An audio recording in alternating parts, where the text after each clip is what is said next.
Obviously, one's determination of reality embraces much more than words.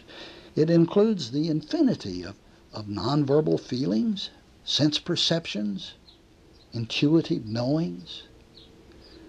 The word itself, then, brings to mind this vast meaning that is considerably greater than a mere definition.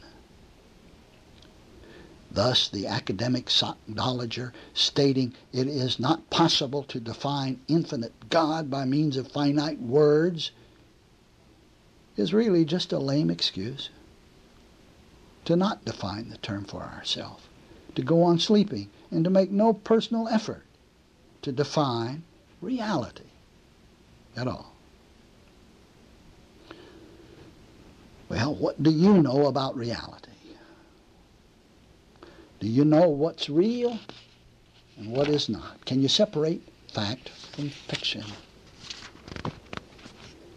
Can you answer Pilate's old question, what is truth? Can you define God? These terms must mean something specific to you, something concrete and understandable that expands as the light of understanding grows brighter.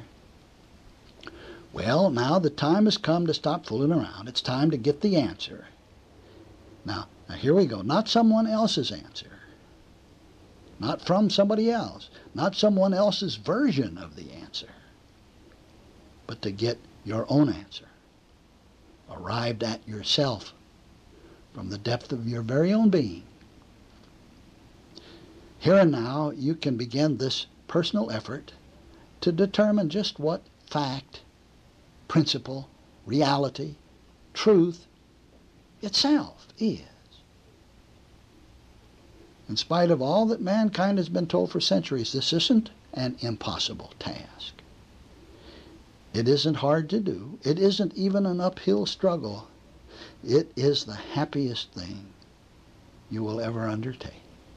As one divests himself of former beliefs and opinions and begins to arrive at his very own concept of God through his own effort and from out the wisdom of his own heart, then God, reality, truth, reveals itself to that one, just as it has been said, seek and ye shall find. Everyone, every single person on this earth can arrive at a precise understanding of God for himself. Now, how can this be so? Well, because God is uncomplicated and easily understood. Now, I know this flies in the face of so many teachings who speak of the ineffable, the infinite unknowable, the indefinable one. But I have reference here to what does the word God mean to you? To you. It must mean something to you, even if it is an indefinable something. When one lets go all the things that they say about God and stops accepting them blindly as his own beliefs, God becomes remarkably apparent. And why not? What sort of God would it be that withholds himself from all those who have not suffered enough, or studied hard enough, or searched diligently enough, or prayed earnestly enough in just the right way? What sort of God would it be who absents himself from those who haven't been baptized in this or that fashion, or have not joined this organization or that one? What sort of love would it be that withholds itself from half the population of the world just because it isn't Christian or Mohammedan, or because it isn't acquainted with this or that arcane, unprofaned, metaphysical wisdom? What sort of love withholds itself from those not subscribing to this or that set of dogmas and beliefs, not honoring this or that ritual and ceremony? Will be assured, God does not withhold himself from anything. God is right here, right now, closer than fingers and toes, closer than breathing. There is no distance nor separation between oneself and God, mentally or otherwise. You will find that God is all that is here. And they shall all know me, from the least of them to the greatest, saith the Lord. God's simplicity is astounding. That is, the God that I have reference to when I say God, Father, the one.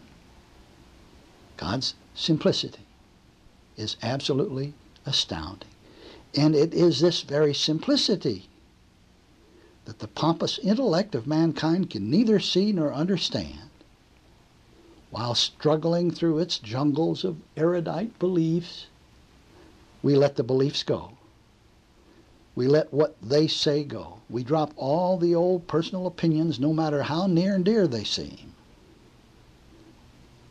We start anew, turning within to the child heart. Then, when we arrive at our own meaning of God, we happily find that we are also discovering our own real identity and its childlike simplicity. Despite the many beliefs and opinions to the contrary, this is not a slow process of spiritual refinement over a hot fire of personal ordeals. Oh, it may come out that way in our fare. We don't have to wade through thousands of volumes of ancient and occult lore to join various and sundry organizations or practice their precepts with fanatical diligence. No need to spend years doing good deeds, here a little, there a little. Now, we might very well do all these good deeds, and good works are not being disparaged here, but we do them ultimately because we enjoy them and want to, indeed because we can't keep from it, not because some special favor is supposed to accrue from doing them, and not because we're afraid of what might happen if we don't. One simply does not have to delay his awakening from agony. He does not have to put off the old man bit by bit, or die to the self just a little every day, or laboriously educate himself. One does not have to delay for any reason at all. He may drop the old man with all his trials and tribulations and do it here and now, if he chooses, and immediately he experiences a joy and a tranquility beyond belief. All of this is easily and quickly as awakening from a daydream.